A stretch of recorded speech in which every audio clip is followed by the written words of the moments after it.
Ce week-end à Plouzané a lieu la première étape de la Coupe de France de bodyboard. Romain Arzel, vous faites donc partie du Minou Surf Club, le club organisateur de l'événement. Un mot d'abord pour ceux qui ne connaissent pas très bien le bodyboard. Malheureusement, il y a deux techniques qui correspondent à deux catégories de cette Coupe de France. Il y a la technique où on est allongé et la technique où on est à genoux. En gros, c'est ça ? C'est bien ça. Donc, en fait, le bodyboard se pratique donc sur une planche en pain de mousse qui est renforcée, bien sûr. Ouais. Et donc, il y a deux techniques. Donc, soit le prone, donc c'est où vous êtes allongé concrètement, ou alors le DK, donc le drop knee qui se pratique à genoux. C'est quoi le plus difficile ? Le drop knee plutôt. C'est vrai qu'on a plus de sensations rapidement. Voilà. Parce qu'il y a un équilibre un petit peu plus... Il y a un équilibre à avoir plus particulier. Voilà. Alors, il y a 2 ans, la Coupe de France avait déjà lieu à Plouzané, comme on l'a vu, et on le verra encore sur les images. Qu'est-ce que les vagues de la rade de Brest offrent de si particulier ? Alors là, la particularité, c'est qu'en bodyboard, on recherche des vagues très creuses, de façon à aller, on appelle ça taper en fait la lèvre, donc c'est la partie la plus haute de la vague, pour faire un maximum de figures aériennes.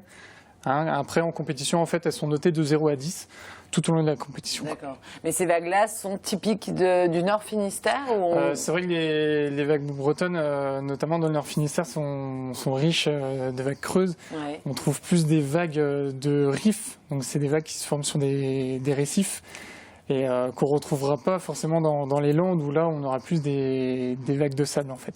Donc dans les Landes où se passe la 2e et 3e étape de cette Coupe de France, il y a 3 étapes en fait de Coupe de France cette année. Donc là, il y a le Minou qui organise la première, donc le week-end de Pâques, le 26 et 27 mars. Ensuite, mi-avril, on descend sur Royan. Et mi-juin, on ira à Labenne, dans les Landes. Dans les Landes. Alors, il y a aussi le champion de France, quand même, on va le dire, on est fiers, qui vient du Minou Surf Club, il ne faut pas l'oublier. C'est un petit mot sur Yann Salin, évidemment, il sera présent ce week-end. Tout à fait, donc Yann, en fait, c'est donc un peu la figure emblématique du club, parce qu'il a 24 ans, là, il vient de Plouzané. Et donc, il a gagné les championnats de France en octobre 2015, donc dernièrement. Donc, c'est un titre historique pour la Bretagne. Et donc, il sera bien présent sur la compétition pour représenter la région. Et il y aura de la concurrence un peu rude pour Yann ce week-end. Il y a beaucoup de monde qui vient. Tout à fait. Là, il y a, je pense notamment à Martin Mouradian, un Guadeloupéen là, qui a excellé en fait en drop knee, puisqu'il est vice-champion du monde. Ah oui. Donc, c'est pas rien. Il y a également Maxime Castillo, qui suit le championnat du monde en bodyboard.